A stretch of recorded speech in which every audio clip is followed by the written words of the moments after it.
The Monmouth Moms podcast is sponsored by Jenkinson's Boardwalk. Spring is right around the corner, which means that it's almost time for Jenkinson's Boardwalk's annual Easter sale on April 7th, 8th, and 9th. Stock up on summer fun with their best deal of the year. Some offers include buy one $50 ride card and get one free. That's 2 times the credits and fun. Plus family fun packs that include 5 passes to the aquarium, Funhouse, and Castaway Cove mini golf for one low price. Make lasting memories and get ready for summer with the Easter weekend sale online or on site at Jenkinson's Boardwalk in Point Pleasant Beach, the premier family fun destination at the Jersey Shore. Welcome back, everyone, to the Monmouth Moms podcast. Thank you so much to our very generous sponsors, Jenkinson's Boardwalk. It is springtime in Monmouth County. We're here in Homedale, New Jersey at Bell Works again. I was thinking yesterday how I never really loved spring. I was never a winter person, not at all a spring person. I think mostly because spring is usually dreary and kind of cold and like very much an aftermath of winter. Mm-hmm. But I was looking through photos last night. I don't even know what you like look, you know, you can search for a photo basically on your iPhone. So I'm looking through photos and it gives you like an option to look at spring, right? And I was looking through all like these spring pictures from like 2015 and 2016 and I was kind of like, it's funny how as you age, you get older and like you have such a different perception of how just things are, right? Like you have more of a deeper appreciation for like the change of seasons and how spring is kind of, it's like, you know, like a new awakening. It's new, you know, it's change. It's like a lot of things to look forward to, a lot of like preparation for summer and stuff like that. And I was thinking how, you know, you maybe feel a certain way when you're younger, like, you know, oh, you hate spring because it's still school and you're looking forward to the summer. So it's like endless or it's cold or whatever. But it is kind of a really nice time, right? To, you know, see all the flowers bloom and stuff like that. So I sound like an old lady, but I don't mind it. I don't mind it at all. You've adapted to spring. You like spring now. I like spring. I love all the seasons. I have to say I feel really lucky that we live in New Jersey where there are all the seasons, although we didn't get much of a winter this year. Right. But my kids have been going outside every single day to check on the flowers and kind of see where they are in the process of coming up. Yes. So I really love the process of spring. And like you mentioned, getting ready for the summer, it's when things start to grow. Yeah. You know, literally and figuratively. Yes. So true. Yeah. And the one caveat that I would say to my gardening, I'm kind of newer to gardening and I'm enjoying it, but still not like really understanding exactly how it all works and when things bloom. But I have those daylilies that I planted a few years ago.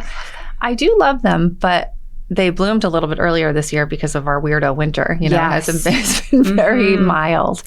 So they're confused. They're very confused. So I think they sprouted a little too early, which means I don't know what's going to happen with them. And by like July, usually they're just completely dead because of the sun and stuff like that. So anyway, but thank you so much for joining today on our podcast. Our guest is Jamie Hanley. She is a psychotherapist, Monmouth County mom. And we're just talking. I've known you for quite some time when you had your yoga studio over 10 years ago. I was actually, it was the first yoga studio I ever went to. It was before I started really seriously running. And I wanted to start like getting, you know, healthier. I think I was in my younger 20s and I was like, you know, all the cheese fries were catching up with me. I'm like, I need to start working out. There's room for all of it. It's fine. Yeah. But I loved your studio. It was great. Thank you. So tell me, where are you from? I grew up in Homedale. Oh, okay. Literally right in the town that we're in right now. Okay. I grew up like going to the parties at AT&T. The Christmas party was epic when I was a kid. So like in the big ballroom here. Yeah. What year did you graduate? 99. Okay. I was 02. I went to Meriden. Okay. Yeah. So we were like neighbors then. We didn't know it. Didn't know it. I'm sure we crossed paths, right? Yes. Yeah. It's like my husband. He went to CBA and he graduated in 01. And we never knew each other. And then he played baseball professionally for 12 years. Cool. So he retired when he was 30, came back here. And, you know, had traveled obviously all over the place, lived in Hawaii, lived, you know, everywhere. I never left. I'm essentially a townie. I'm proud of it. I'm proud of it. And he, you know, we have said, like, we knew we went to this Goo Goo Dolls concert at PNC one time. Like we were there at the same place. Yep. We crossed paths, but we obviously didn't know each other. So that's it's really funny, cool. right? Small world. Yes, it is. It is. So you still live in Homedale now?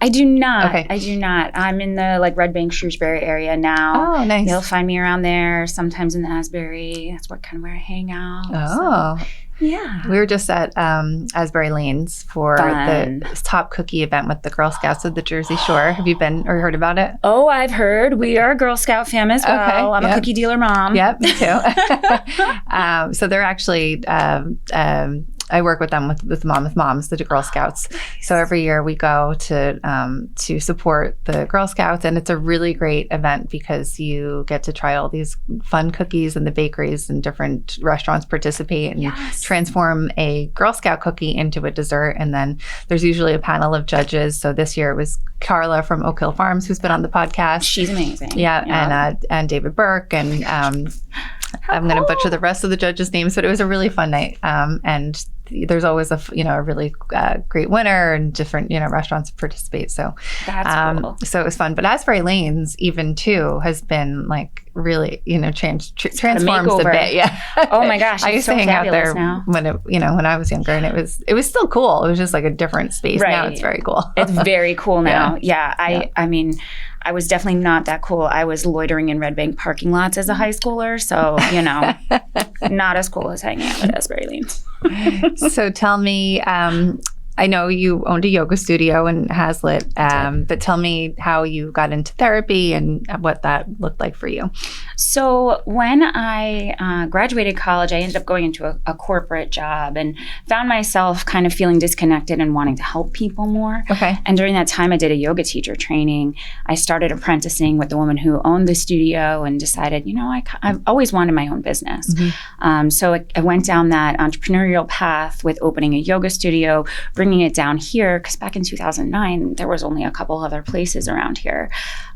So when I did that, then I found also that a lot of people were coming to me with mental health concerns, anxiety, depression, substance use, overall stress management, the need for relaxation, mindfulness, meditation, those kinds of things. So the intersection of mental health and yoga was really profoundly showing up in my life through clients, through myself. I mean, that's really how I ended up coming to yoga as a stressed out corporate employee, young adult, trying to figure out her life. Finding yoga brought me a lot of peace, learning the breathing practices, learning about mindfulness. It really helped me manage my anxiety. Mm-hmm. So of course, that's, who found me once I was out there as a yoga teacher with my own business. Right. And then I was like, well, maybe I'm not really qualified to be doing this. So let's go to grad school, because I'm also an overachiever. So, so then I was running the business, going to grad school at Monmouth University for mental health counseling. Great school. Amazing school. They have a specialty track. So I was able to do the spirituality track and kind of weave yoga and what I was interested in into that. So that was really cool. And and then I started juggling, doing hours towards licensure, owning a yoga studio, having a baby, having another baby, and all the things, and ultimately ended up letting the studio go. I was in private practice for a while, and now I'm practicing psychotherapist, working for an EAP company, and I love working with parents, anxious parents, and parents who experience perinatal mood and anxiety disorders. Mm-hmm. Having had my own experience with my son when I was doing all those things, I was running a yoga studio, had a newborn, a 3-year-old, and working at another person's business to my hours towards being a therapist. Wow. And my husband got laid off, and we had literally just moved into a house the week prior. Oh my! And I was 6 months pregnant. Wow. So yeah. So you have 3 kids? I have 2. 2 kids. Okay, got it. I have 2. Yeah. And how old are they now? In May, they're going to be 6 and 9. Oh, those are great ages, though. They're really fun. Those are my favorite ages for kids. like in my experience so far. And I mean, I'm not having any more kids, so that's my judgment on that. Well, you've got it a little more reflection. Yes, you can reflect back and say, 6 to like 10, because they're young enough where they still want to like to be with you all the time, and they're old enough that they can take care of themselves and like get themselves dressed and even get themselves food sometimes and stuff like that. So it's just like a fun age, and they're still little, you know what I mean? So I savor this age. My daughter's 8 right now, and I'm like, okay, we're good here. You can just stop now. Pause. Right, pause. Be little enough to snuggle. Yes. And yet old enough to get your own food and dress yourself and wipe your own tushy. That's right. Yeah. I like that. I remember when a friend of mine said to me, she's like, you're going to be like wiping tushies until they're like 7, 6, if you're lucky. Yeah. I have no idea. I still have to supervise like hair washing and stuff, because sometimes it's like looks a little greasy with the conditioner. Yeah. They're like over. My daughter had like a conditioner spray. So and it was not cheap, by the way. It was like one that I had bought for myself, and I like this. And of course it looked good in her hair. So I'm like, okay. So she's just, I was like, is your hair wet?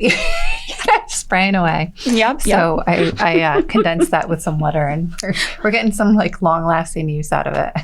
Oh my gosh. But so funny. I will say that I never had kids back to back, right? So my son is 9. I had my daughter, so they're 9 years apart. And I always give so much credit to moms who have children like, 3 under 5, and, just the back to back, because you don't get the break, right? When the baby's sleeping, or if you could maybe fit in a nap or whatever, it's a lot, you have to be up while the toddler's up and, running around, and then up at night and stuff like that. So that's really tough, just going through all the different things that you're going through in that time of your life.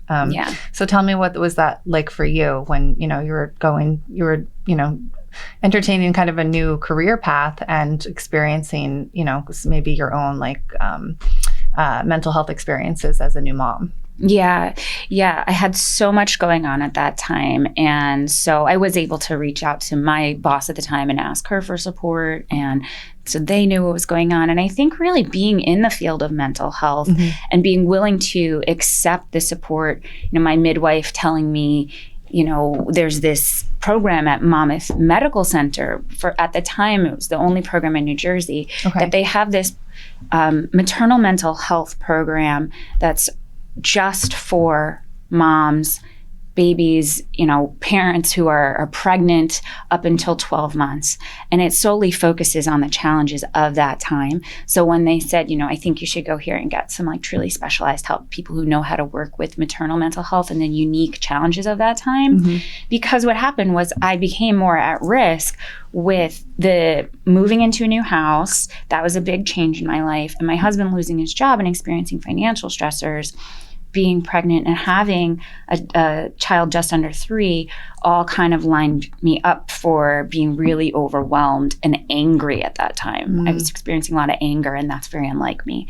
So knowing that I did have a lot of tools in my toolbox, and I also wanted to be connected with people who really specialized in maternal mental health and knew, what could show up during this time, like intrusive thoughts. Those are something that a lot of people don't talk about when it comes to parental mental health. And if you have somebody who really knows what they're looking at and what they're working with, knowing that these unwanted thoughts of potential harm, they're disturbing, they're upsetting, they bring on anxiety, they make us feel like bad parents. And in reality, most parents are actually experiencing scary thoughts from time to time, some people more so than others. So really getting away from the stigma of it and being more willing to talking about it with other moms, being in that setting at Monmouth Medical Center opened up a conversation amongst all these moms who have amazing background. A lot of people who experience perinatal mental health issues are helpers. They're givers. They are therapists, nurses, teachers, OTs, PTs, hairdressers. Right. And so we get so depleted when all these other risk factors come into play. Like, for example, you shared that you were a really young mom and you felt like you wanted to kind of prove that you could do it. That's a risk factor, being a young parent. And I think too, so you work with, with a lot of moms now. Yes. Right. And I think, I think the time that we were, when we were growing up, therapy was definitely part of our lives, but it wasn't as fully integrated or maybe accepted. There was probably a much bigger stigma about like needing a therapist versus, now I think it's become much more normalized, right? Yeah. Where people, it's almost like part of like their weekly thing, even if they're not struggling through something, major. It's a lot of people just have a therapist in their, like you said, in their toolbox. But as mothers, when you are struggling and you are really not clueless, but you're really just kind of reaching because you have no idea, especially as a first-time mom. So I'll share like my, experience briefly, but I became a mom at 19. I was in a marriage when all of my other friends were in college, and I just briefly dropped out of school. And then when my son was born, I think I started going back to school when he was 1. But during that first year, I was determined to not have that like perception that I was a young mom and that, I was going to be struggling. And I really didn't want to ask for help from anyone. So I had a very challenging pregnancy. I had the hyperemesis gravidarum where I was on the IV and the Zofran at the time, which was very new. It was a new drug at the time. And it was, I guess, like very hard to get, and I had to have it like dripped into my body because even like if I took it through the pill form, I would like vomit it up. It was a disaster. I lost so much weight. Oh, that sounds horrible. I had a lot of complications after that. I finally had him. I think I was induced at 38 weeks. My OB was like, "Oh my God, just have this baby." It was, and then he was cut. Then he 2 days old. He was jaundiced. Back in the hospital. So I had just given birth. Back in the hospital, and you go from a bed to then here's a chair basically, and you're still healing and have just given birth, and my son was under these heat lamps, and I'm like, what is happening? Why is my baby in a box? Yes, both of mine, and I couldn't hold him, and that's awful. It's heartbreaking. Oh my gosh. And then whenever colic develops, I think it's like 3 weeks usually, 3 or 4 weeks, he was colicky, and he was horribly colicky. I remember sitting in my apartment. My husband was, my then husband was at work, and he would just scream. And I remember one day, it was 7 a.m, and almost a full 10 hours. He didn't nap, and he just screamed the entire day. And I finally drove over to my mom's because I was like, I didn't even know what to do, or I couldn't even think straight. And I was like, please just take him. But it took until then for me to just say, okay, like I can't handle this, because I just didn't want anyone to think that I couldn't handle it. Do you know what I mean? I know. And a lot of moms feel that way. Yeah. And, just like that real, you're really like, no one prepares you for what motherhood is like. And it doesn't matter what age. But I was, like shocked and horrified a lot of the time about like what what it actually entails. So I just remember spending like those first 2 years really of like, just kind of, doing the best job that I could, and, really trying to be the best mom that I could be. And looking back, I was that, but at the time, you don't know, and you are afraid to share. Even, I think even too, if I had him when I was 27 and I was a new mom and some of my friends were having kids, I think I still would have felt the same way. So, it's really just about, for me anyway, and I'm sure so many moms feel this way, it's about, feeling like you are doing a good job, that, that you're doing all the right things, and you are not, screwing the kid up, basically. Right? Exactly. And you don't want to talk about that with anyone, because you're like, no, I got this. But it's very lonely. It's very isolating. Motherhood in general, I think, is very isolating, because it's still, you just there's so much that can happen. There's so much to worry about. And as they get older, they say like the bigger the age, the bigger the problem. And it's very true. I would take little kids any day of the week. But yeah, there's a lot that we're faced with. And I think it's just, my mom said this recently too, about how, self-care for moms was never accepted. It was frowned upon when she was raising her children, because it was, what, you shouldn't sleep. You need 8 hours of sleep. But, you shouldn't be sleeping that long. You should be, getting up early and doing for your kids and putting yourself last. And that was that was praised. So the martyr mom Right. Mm-hmm. So yeah, I'd just love to hear your experiences about, how other moms are, feeling and how it's shifted, right, with therapy and really kind of asking for help. Yeah, I think it has absolutely shifted since our mothers were in this place. And there is still a bit of stigma in asking for help. Right. It is easier to talk about in hindsight. And I think the really important thing to remember about maternal mental health issues is that eventually you will feel better. Mm-hmm. You might not feel the same as you did pre-baby, but you will feel like you've come out of it and you're getting more back to being somewhat of yourself, maybe the mom version of yourself, but honoring what we call this matrescence.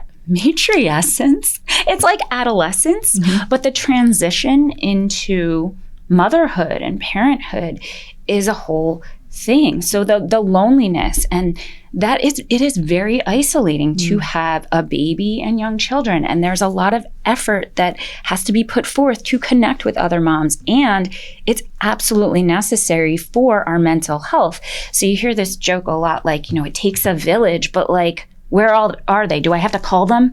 Like, is there somewhere I go to find them? Like, how do we put out the bat signal for the village? And then finding kind of the right moms too that you connect with. Right. I was never one to go to Mommy and Me. My mom was the opposite. She actually, when she watched my daughter the first year when she was born, and mm-hmm. she used to take her to Mommy and Me. I'm like, it wasn't my thing, but it's a lot of moms' things, and that's great. I think it was always just kind of like putting the effort into, you're working, right? You're doing all the things, and then like you want to find like best friends or new friends that mm-hmm. you can connect with and really just vent to, right? Yeah. But finding like the right people, it's hard. It's harder to find, people, I think, when you're older versus like when those years. So I think to taking the friendships, like if you meet a mom friend at a school event, for example, you say hi at preschool, and then how do we take that out of the school setting? Right. And that's where the friendships start to be built. Do you meet up for coffee one day? Mm-hmm. Right. So that's a key thing in building adult friendships. Mm-hmm. But I think it's even really important if it's just a connection for that season, mm-hmm. that if a mom does go to Mommy and Me, or there is a friend that has kids the same age that you can connect with and just talk about all the chaos that is parenthood, mm-hmm. And just be totally honest about it. Like having some people like that in your life is completely crucial for mental health and normalizing this experience that we are all having in adjusting to parenthood in 2023. And what does that look like for dual income families? What does it look like to be having hard conversations with your partner? So I think these are a lot of things that we do normalize and work on in therapy, mm-hmm. and how can we tackle them and ask for more help, because trying to prove that we can do it ourselves completely without the support of grandparents or friends or our partner or whatever is really only going to set us up to be super depleted.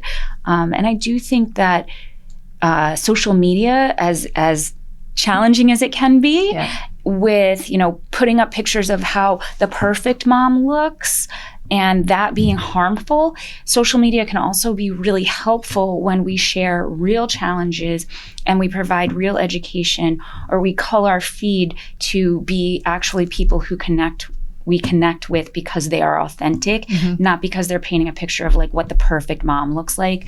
Because just like you said, we're trying to be the good enough mom, or like the best mom you can be at that time with the knowledge that you have. Yes. It might not feel that way in the moment. It might feel like we're not a good enough mom. And that's one of the intrusive thoughts that people experience. Like, I'm just not good enough. I'm going to mess them up so bad. Right.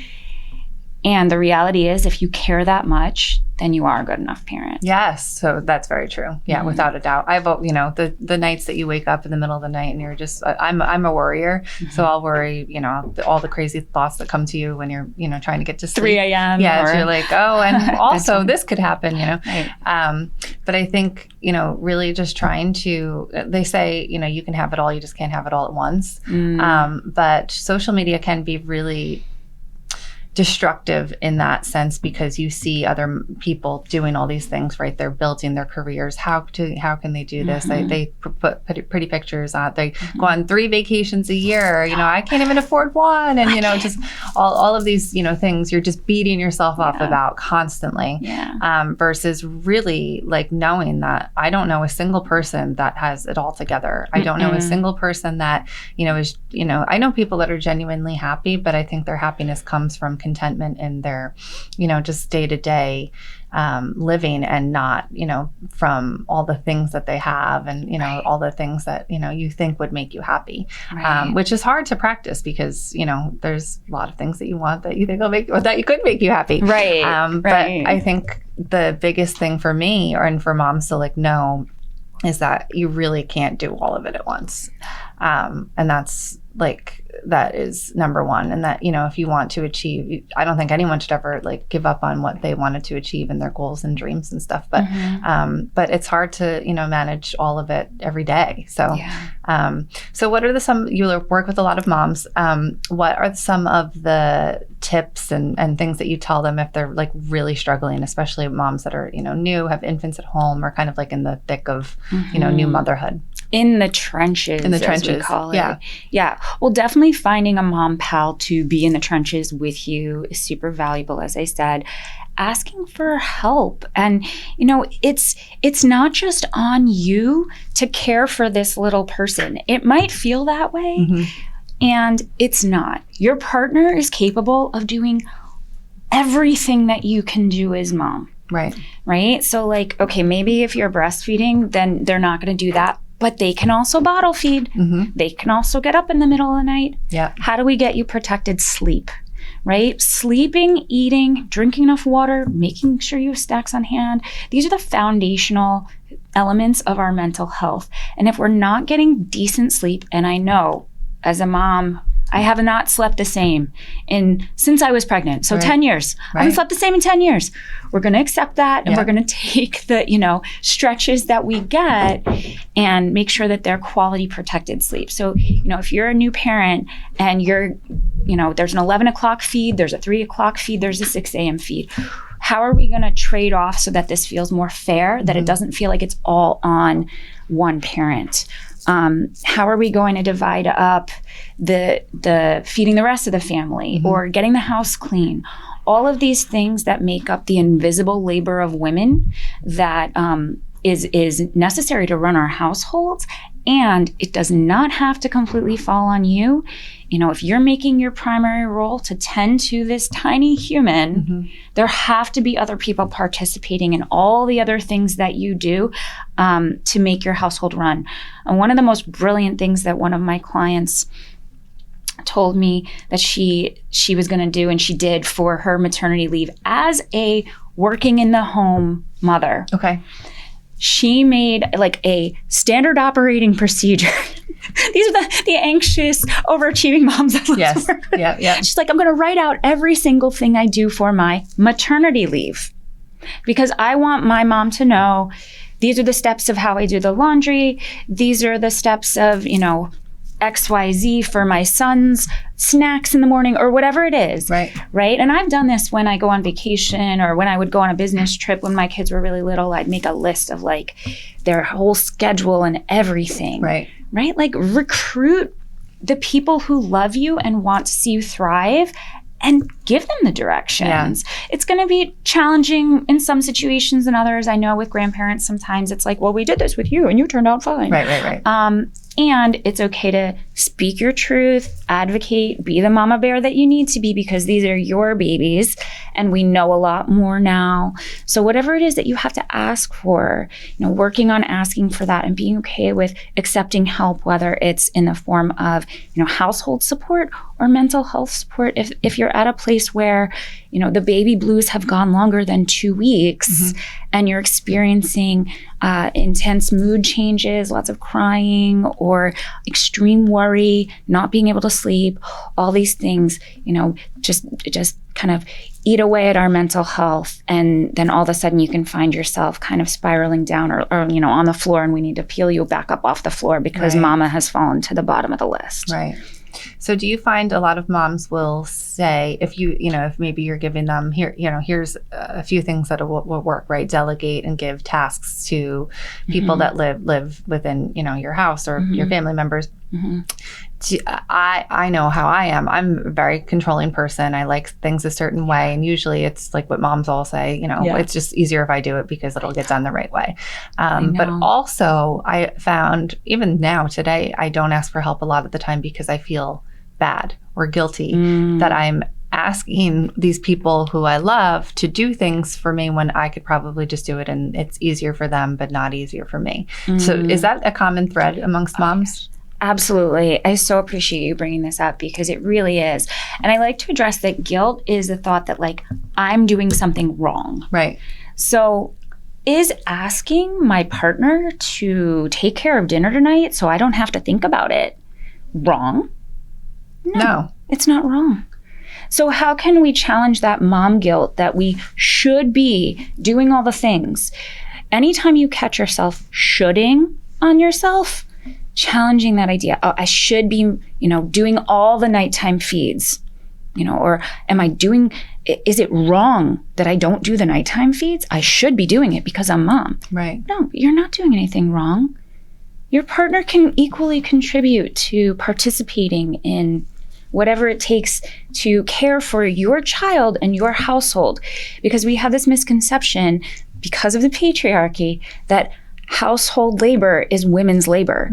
And that labor, again, becomes invisible. So making the labor visible is part of recruiting people in your world to participate. And when we frame it like you're helping me, then again, we're getting down on ourselves because we're saying it's my responsibility, but I need your help.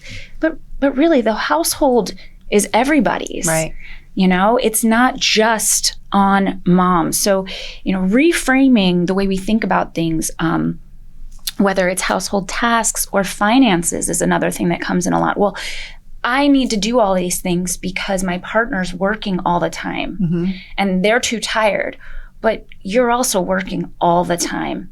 Childcare is something that people get paid for. Not well enough, but they do get paid for. Cleaning a home is something people get paid for. Cooking meals is something people get paid for. Right. So all of these things, if we were to quantify all of the things that a stay-at-home mom, or I like to call a working-at-home mom, does, she would be. I think there was a legal settlement, right? Where she was paid hundreds of thousands of dollars. Yes. I want to say the number is somewhere around $180,000 a year of the worth of a working at home mother. Right. So why can't we redistribute and change the way we think about what it takes to run a household and what it takes to bring a financial needs into a household, and how can we make this feel a little bit more fair to everybody? I'm sure you've heard about fair play. That's another really interesting conversation starter and tool. I love it because it's card deck and I love cards. I even saw a commercial recently. I want to say it was a laundry detergent company. I don't remember which one specifically. And they were talking about, it's a campaign where they're encouraging households to close the chore gap. Yes. Did you see that? That's with Fair Play. Okay. Yeah. So who is it? I forgot who the brand sponsor is. Yes. But yes, it's all about closing the chore gap and having lists of what can you give your kids to participate in. And that's another thing, if we have older children, what can we start to give them to get it off of our plate? Because as moms, it's like you have so much on your plate and it's spilling all over the table. Yep. And you can't do it all, and it leaves you feeling constantly behind. I say you, I know me. Yes. That's how I have felt, is there's constantly this backlog of things that need to get done, and it's really overwhelming, and it can lead to never feeling good enough. Yeah. And it's a perpetual cycle because eventually the things all do get done by the mom, right? Or they don't. Or and they I just don't. throw it out the window. That too. But I'll get very anxious and very moody about, okay, I have X amount to do this week, and it's usually a lot, right? Because I also am an overachiever. So, I'm going to do this, I'm going to do this, I'm going to do this. And then, this Saturday we have a birthday party, and what can I, Amazon, what can I, what can I not have to leave this space in order to get sent to whatever, all the things. Yep. So then I'll get overwhelmed and probably not be, maybe in the right headspace in terms of what, I should be focusing on that week. But it does all get done. And then it's just this vicious cycle, right? Because you are perpetually, in a bad mood a lot of the time because of all the things that you need to accomplish versus, really just making sure that you are delegating properly. So I'm curious if CEOs and powerful and women leaders in America are better at running their households than others because they are good at delegators. That's very interesting. And I think about that often. I often think back to my days in corporate America and knowing that the woman that I worked for then has since, she's a senior vice president and her husband's a lawyer. I'm sure they must have a nanny. Right. When I think about, and that again speaks to the social media being the highlight reel. So, these CEOs, these high-powered women that we might look at and say, how do they do it all? We don't see behind the scenes that they have all the help, that they are delegating the meals, the childcare, all the things that you have to pay somebody else to do if you're not going to do them yourselves. And then that also brings in the privilege gap is many of us can't afford that. Right. So, what do? Is it cross off the stuff that maybe is on your list unnecessarily, automate as much as possible. Like you said, Amazoning the birthday gift. I know birthday gifts is one of the cards that I hold in the Fair Play deck of I'm going to be responsible for that.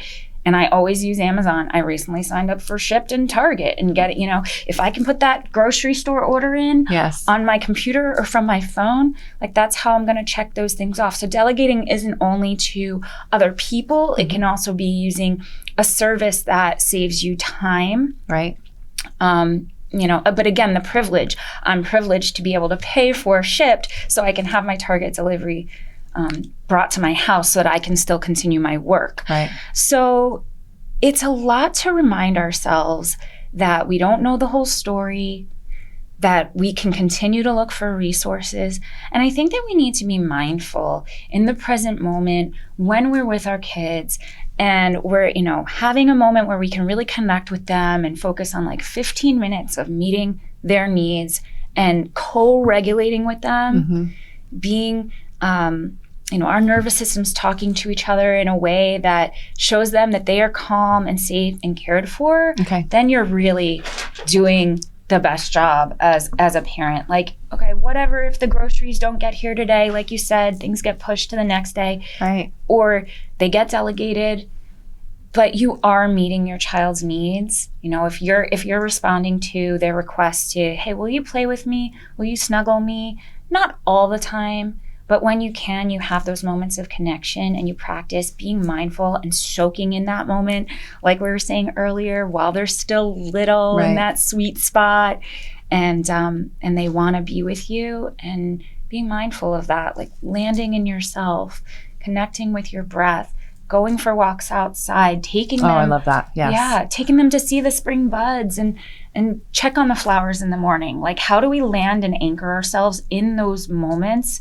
Because those are the really important moments that we want to instill as a resource in our brains, in our bodies, in our nervous systems. Right. So going back to the stigma of therapy in general, how many moms do you feel most moms should be going to therapy regularly? Well, as a therapist, I feel like most people in general would benefit from learning the skills that we teach in therapy. So there's different types of therapy. I tend to go with some structured approaches, and there are also some more creative approaches. So depending on what a person needs. But the idea is that in therapy, we want to figure out what are the things that are going to calm your nervous system. When your emotions feel heightened and you're seeing red, you could say, I'm anxious at 100% anxious right now.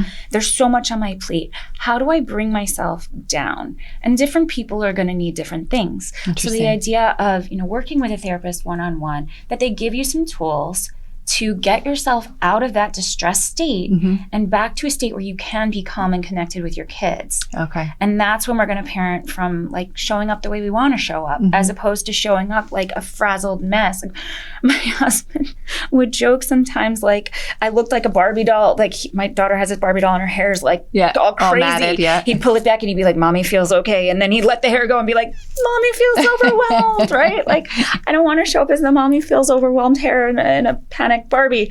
I want to show up as like, okay, I know I'm okay because I took 3 deep breaths and I ran my hands under some freezing cold water and I grounded and centered myself to then show up and get down at eye level with my kid who is having a massive meltdown because he hates the way his socks feel. Right. So I think everybody could benefit from therapy. Do I feel like everybody needs therapy? No. You know, we're not all in this, you know, crisis moment at any given time. But if you do need help and you do feel like you're in a crisis moment, please reach out for help. Right. You know, you can call the 988 hotline. You can call warm lines. You can call peer lines.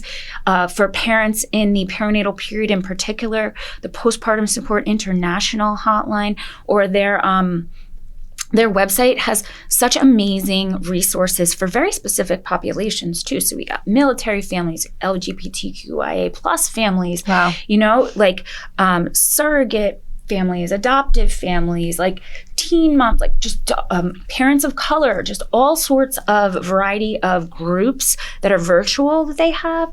They also have a list of providers who have taken their specific parental mental health trainings who are well-versed in what they're looking at and know how to specifically help this population.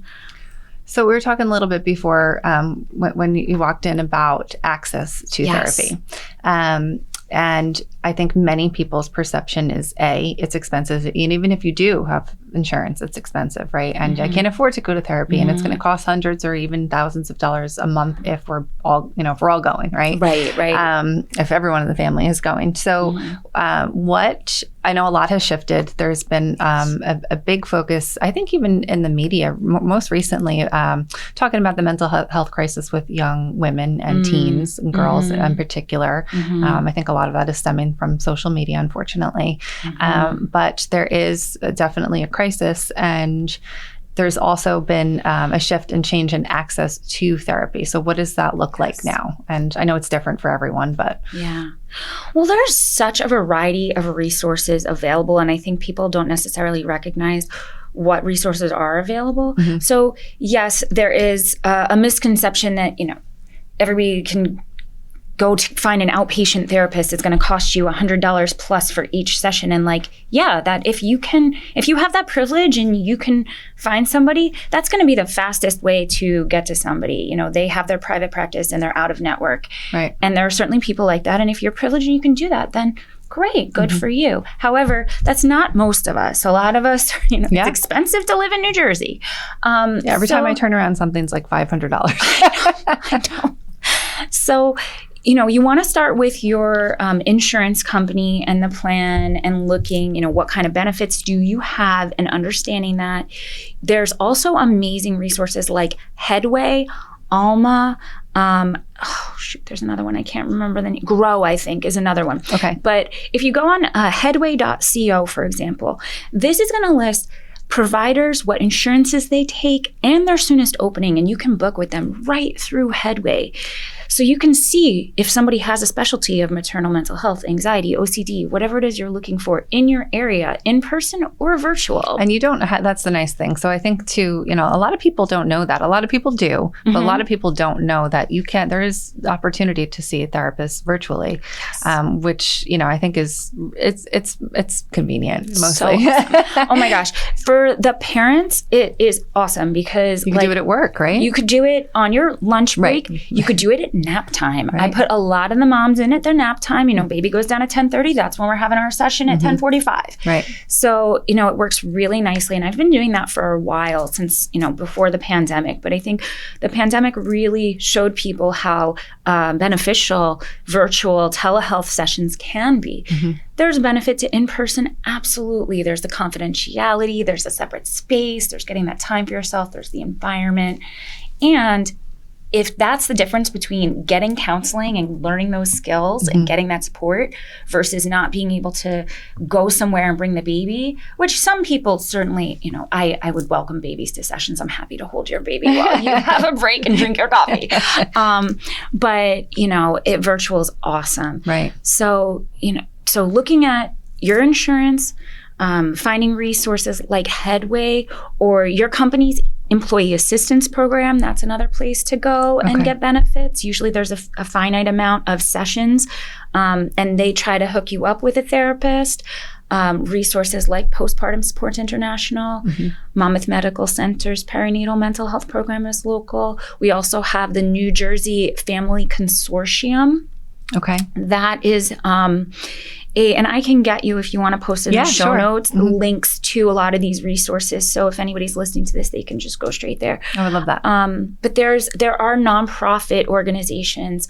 For example, in Red Bank, there's the New Jersey Center for the Healing Arts, or in Asbury, there's Jewish Family and Children's Services, who provide mental health care and services with a variety of level of clinicians for a reduced rate or complimentary, depending on what somebody's ability to pay for the services are. Okay. So, and a lot of therapists also offer sliding scale. So if you find a out of network therapist who you really like, but you can't afford their $150 fee, ask them what they can do. Interesting. Sometimes people who are newer to a private practice will be willing to negotiate. Okay. It can be overwhelming, and it's well worth putting in the effort to find a therapist that suits you. It might mean that you have to do like 15-minute consultations. A lot of people offer that 15-minute touch base. It might mean that you do a couple sessions, and if you don't feel like you connect with that therapist, then you try somebody else. Right. But again, this is why it's so important to talk about these things, to challenge the stigma and break the stigma, because your friend might have an amazing therapist. And that's like the highest compliment we can get as therapists, is that our clients are sharing our name with their friends who've opened up to them about their challenges. Yeah. So talking about it. Right. I think too, it's, someone said this to me recently, and they were talking about their therapist, and it was interesting to hear someone who I did not know very well at all, like openly talking about how great their therapist was. And I liked it. It's nice to finally be like in that place where we can really openly talk about it hopefully without judgment. Also, I want to highlight too, I'm sure there are lots of moms who are struggling with older kids, right? With having teens going through hard times, maybe going through a divorce or just a hard time within the family. So the Local Moms Network is part of the Monmouth Moms is part of the Local Moms Network. It's a national network of moms who are bringing this resource to communities across the country. And the one thing that we do mostly, with providing information to moms in America is really capturing the whole cycle of motherhood. So we're talking a little bit about what you're saying in the trenches of new motherhood, but also, maybe you aced that. Maybe that wasn't too tough for you, because there are moms who experience it and it was like the best time of their motherhood. Yes. And others really struggle when they're, when they have middle schoolers. My God, middle school. Right. Yeah. So, I think, there's just so much that we could talk endlessly about all of the struggles that we face each day, and the worry about our children and what they're experiencing. I was at a lash studio appointment. It's actually my daughter's friend who owns her own studio, and we were talking about how the girls, are all getting together, and, they're in second grade, so they're, really starting to bond and form these friendships. But it's a really nice community of moms, and the moms kind of all get along, but it's nice because we kind of have each other, where if maybe there was like a little spat or something, that we could kind of go to each other to talk to. But I didn't have that when my son was growing up. When he was, he did Cub Scouts, so we had like the parents there, but it was mostly all dads, and I was a single mom, like bringing him and stuff like that. So it was weird. And I didn't, to be honest, it was tough for me raising a boy. I almost didn't. I had 6 sisters and a brother when I was growing up. And I knew girls, right? And I really like I didn't know what to do with him, like I signed him up for Cub Scouts, I signed him up for soccer, I signed him up for basketball. I did all the things, but like his dad was, not involved really in raising him. So it was always a struggle for me. And I, again, felt like I could not ever say that out loud, at the time, right? It was kind of like, no, you couldn't. But I think it's, really important to lean on moms, at any stage of motherhood. And also too, I think what's helped me more recently, because I'm running a business and, running obviously my family, and there's just all these ebbs and flows of things that happen to you. And you kind of learn like as you get older that like things happen and you just got to roll with it a lot of the time. But, when you're in the new stages of motherhood, things happen and it's like the worst thing in the world. And now it's like, whatever. Yeah. But really like learning to, if you're in that, like you're saying, like that's just stress state and your body is telling you like, why don't you just go sit down in the other room for 3 minutes? Or why, like I am a runner. So it's like, why don't you just go for a run or bring your daughter to the park and like I will walk my dog or whatever. Yeah. And all those things. And it really does make so much of a difference. And it's almost like forcing yourself to, because you have to get all of these other things done, right? And you feel guilty for like taking that time. I've done another thing recently too, where I still work most weekends, but I was for a while like not taking much time at all, and I was like totally burnt out all the time, and it was just kind of like patting myself on the back for being burnt out, right? And oh no, I got so much accomplished, I'm so productive, but not even being able to think straight, and probably not even doing anything well, right? Or some of the things well. And really making sure that I'm taking like maybe a day and a half like off completely, like not working at all, and being so much better when Monday comes around. Like you're just refreshed, you're ready, you are, you have new ideas. You really need that time to recharge. And people say that like as a term, like you genuinely need the time to focus on other things. 100%. Yeah, because you're draining your battery all week long, or there's so many demands. You have to have that time to refill. Absolutely. And it's, some people are like, well, you tell me to take a walk for my mental health? Like that sounds so basic. Like why are you telling me these things? But it's really about doing things with intentionality. It's not that the walk, it's not just like, oh, your depression's going to be better because you went for a walk. Your anxiety is going to be better because you went for a walk. It's that when you go outside and you walk and you move your body side to side and you scan with your eyes side to side and you hear the sounds of nature around you and you feel the sunshine on your skin and you smell whatever smells of nature, all of that is communicating with your nervous system. Right. And it's bringing you down. So it's so important. Like it sounds like, oh, what are these silly little things they're telling us to do? But if you do them with intentionality and purpose, they make such a huge difference. If you choose to do those things instead of working more and depleting yourself further, you will see the positive impacts on your mental health. Right. Yeah. That's why people travel, Right. I mean, travel is good for you. And, not everyone loves to travel, but I'd say every trip that I've been on, you always come back with a different perspective on your life, right? Well, you take something from it and are able to apply it to, your daily routine and where you are in your life at that time. I feel like when I go on a retreat by myself, maybe that happens, but now travel is just like bringing the circus elsewhere. So I'm hoping for one of those to come back soon. I would love to. I always see the retreats and I'm like, oh, one day. Yeah, that was my pre-kid life. Yes. I used to go like twice a year, and now I'm just like, they're old enough. They can get their own food. It's time. It's time. Mom needs a weekend. That's right. Do you still practice yoga? I do, just on my own, and how it feels good in my body. And mostly I bring in my knowledge of that, knowledge of the breath work and mindfulness meditation into the counseling sessions with my clients, and teaching them those skills and making sure they're educated on like all the different kinds of yoga. Like there's all different kinds of therapy. There's all different kinds of yoga. Right. Based on what you're going through, it may be more or less beneficial. Right.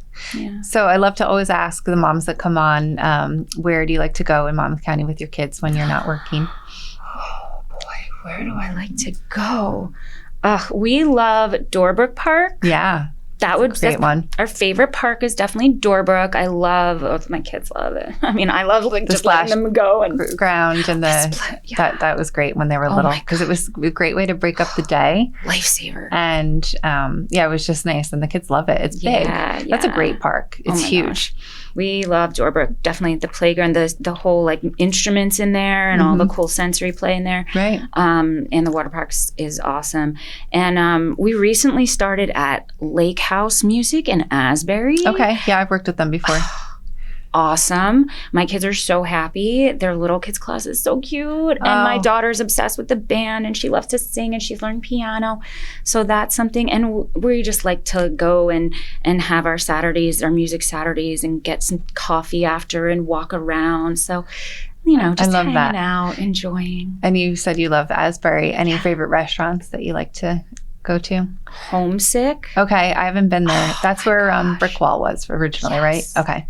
Yes. A huge improvement from back in the day. Okay. It's so cute and great for kids. We went there for brunch a couple weeks ago and it was amazing. And they gave the kids cute coloring and they were so happy. Our waitress was such a sweetheart. So that was a great kid restaurant location. For sure. I'll have to check that out. Anything else? And what about date night? Oh, date night. Gosh, it's been a minute. Have you been to Pascal and Sabine in Asbury? I have not. Oh, no? Okay. That's a good date night one. Yeah. You should check that out. Where did we go on our last date night? It's sad that I'm having such a hard time like thinking of a good restaurant. I feel like the Bistro in Red Bank is like a go-to for us. Like it's always reliable and it's BYO and it's just like delicious. And I love everything. The only thing I gripe with them is they took the lobster pancake off the menu. You ever had that there? It was so good. It was what am I now? So good. But they have the best lo mein too. Oh, really? I always get the crackling calamari salad. That's good too. Yeah. So good. That is good. Yeah. The lo mein there and also at Teak is like my favorite. Teak is amazing. We went there on a date recently. Super fun. Yep. And it's been there forever. It's like, it's reliable, right? And always fun and good. That's what I love. Are they the same owner? I think they might. I think maybe. I don't know. I think you might be right. Yeah. I think so. Yes. So, definitely two of my go-to spots. Maybe that makes sense why the lo mein is right.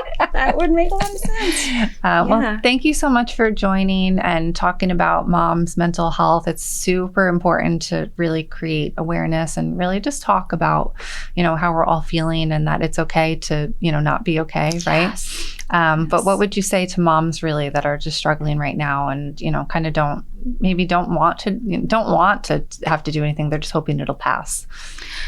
Well, if you're in that new baby period and you're having a really hard time with it, know that it is temporary. Eventually it will pass. And it will pass sooner if you reach out for help. Okay. So all the big, overwhelming emotions, they're temporary. There will be a time when you feel differently again. Right. And that time will come sooner if you get more connected with other people who are going through it or have been through it, normalize it, and can learn more and more about it. There's no shame in educating yourself about what's going on and remind yourself that you're not alone. You're really not alone. Yeah. No, there's lots of people out there and resources who love you and will help you and, want to see you through it and want you to be your best self. Thrive. Yeah, to thrive. Totally. We didn't talk about the cards at all, but if you tell me about them real quick. Yeah, so I have made a oracle card deck. I'm a spiritual person. I love cards as a tool. And so the deck is all about putting all your tools in a toolbox and then you can pick them out throughout the day. I have... Let's see here. I'll show you. I have them here if you're watching or recording. Yeah. As I make. I can link them too, right? Yeah. Okay. I'll send you all sorts of things. So say, for example, I'm going through today and I want to pick out a coping skill for myself. So it says earth and it says walk barefoot and focus on your feet, stop and notice all the nature around you, pay attention to where you connect to the earth. So these are all little reminders you can pick out of like, what do I need today? I need to remember that I attract everything I need. You can use them and pull a few at a time, get some guidance. You can use them to remind yourself of different affirmations and coping skills. They have holographic edges. Oh, yeah. Very pretty. And beautiful art by my friend Kelly Rose Burgess, who's an incredible artist. Reminders of our boundaries. This one speaks to what we were talking about before, how like you have to say no to some things to say yes to yourself. So you have to say no to, not can't working go to every birthday all weekend. Party. You can't go to every birthday party. You can't say yes to everything in order to have the time to refill our own cup. Yes, that's so true. I like that one. That one's a big one that moms need to be mindful of, I think, for sure. For sure. Yeah. And, if you just want to get a card of the day too, people can follow me on Instagram. I'm at Jamie Hanley _. And I pull like card of the day or card of the week and have different cards on there. And if they want to find more, you can always check my website, jamiehanley.com. Oh, I love that. Thank you so much for coming. Thank you. It was such a pleasure. Coming up, thank you again to our sponsor, Jenkinson's Boardwalk. Make sure to check out their Easter sale happening April, I think it's 7th, 8th, and 9th this year. There's more information on our website, or you can go to jenkinsonsboardwalk.com. And then get ready to have some family fun there this summer. I love Jenkinson's. I can't wait to go. I'm excited. That's another amazing spot. Yes. When you have little kids, the Jenkinson's aquarium is clutch. It is, because it's a quick, like you don't have to spend hours, and it's not a big trip there, right? Because some of the other aquariums you have to drive, not that they aren't great, but that you have to drive a bit. So it's a good way to like break up the afternoon, have some lunch, and agreed for sure. Coming up with the Monmouth Moms, we recently announced our upcoming event, which is Sunday, May 7th here at Bell Works, the Monmouth Moms second annual Springtime Festival. We've added some new fun to the day. We have a magician coming. We have some a new show that we're going to be announcing soon. I just have to confirm a few things, but we also added Touch a Truck, which is so fun for the little ones. They love climbing on the fire trucks and the police trucks, and we have some construction vehicles coming. So working on all of that. And then we also, it's a week before Mother's Day, so come and shop. We have some really cool vendors. We have actually over 75 that will be here. And our whole kids zone, which we've always had, but we have some new entertainment, Mommy and Me activities. And we also have a Mommy and Me photo session with Sea Salt and Honey, Three Girls Garden, and oh my gosh, she's going to kill me. And a really beautiful backdrop. So so make sure to check out all the information on the monmouthmoms.com and register for the event. So we're excited about that. And also our summer camp guide, if you're looking for information and where to send the kids and sign them up for even, it doesn't have to be for, 6 or 8 weeks. If you need a program or an activity just to fill maybe a week or, a few days, check out that on our website under lists and guides. And our birthday party guide will be out this week too. So we have a lot of information about venues, bakeries, what to do. And that's another like stressor. What am I going to do for the birthday? So we're trying to make it a little easier for you.